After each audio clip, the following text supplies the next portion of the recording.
कचरा बीनने वाले अंकल ने लापरवाही से सोडा कैन को लात मारी। किसी को उम्मीद नहीं थी कि वह टूटा हुआ कैन एकदम सही छाप बनाएगा। हवा में अनगिनत बार घूमते हुए फुटबॉल की गेंद को सीधे फ्लैग पोल पर मारने से पहले गेंद जोर से उछली और सीधे गोल में चली गई। जब तक भीड़ प्रतिक्रिया करती, 100 साल से अनसुलझी पड़ी फुटबॉल की पहेली कचरा बीनने वाले एक आदमी ने उसे सुलझाया। और सबसे अजीब बात यह थी कि अगर वे इस आदमी को पा लेते, वह राष्ट्रीय टीम को विश्व कप जीतने के लिए प्रेरित कर सकता था। लेकिन उन्हें इस बात का अंदाजा नहीं था। वह आदमी जो नीचे झुका हुआ कचरा इकट्ठा कर रहा था, वह लंबे समय से खोया हुआ फुटबॉल का लेजेंड टोनी था। दरअसल 10 साल पहले उसे उसके साथियों ने फंसाया, उसे खेल से बाहर कर दिया और वह भीड़ में गायब हो गया। उस रात वह सड़क पर एक बारबेक्यू स्टॉल पर खाना खा रहा था। तभी उसने देखा कि एक माँ और बेटी को बदमाशों ने घेर लिया। वे सुरक्षा राशि की मांग कर रहे थे और हिंसा पर उतारू थे, क्योंकि छोटी लड़की को चोट लगने वाली थी। वह अचानक खड़ा हो गया और टेबल के नीचे से एक फुटबॉल की गेंद उछलकर सीधे गुंडे के सिर पर। लेकिन गुंडों के पास संख्या बल, यह जानते हुए कि वे टोनी को हरा नहीं सकते, उन्होंने एक कार सीधे उस पर चलाई और कार तेजी से आई। टोनी ने बस एक गेंद को लात मारी और कार चमत्कारिक ढंग से रुक गई। बदमाशों को तुरंत एहसास हुआ कि वे एक राक्षस से निपट रहे हैं और दया की भीख मांगते हुए घुटनों के बल गिर पड़े। टोनी चुपचाप मुड़ा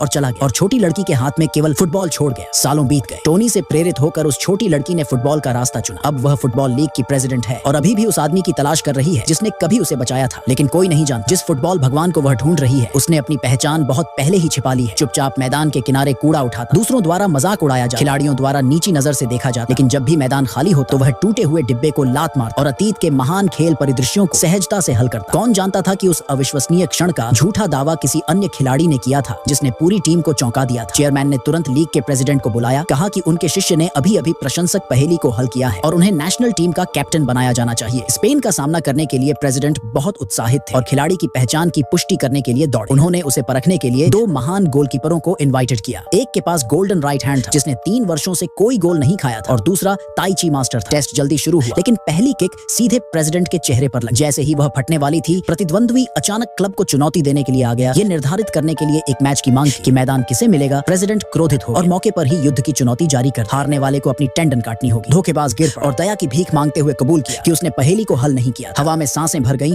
और उस सन्नाटे में टोनी आगे बढ़ा।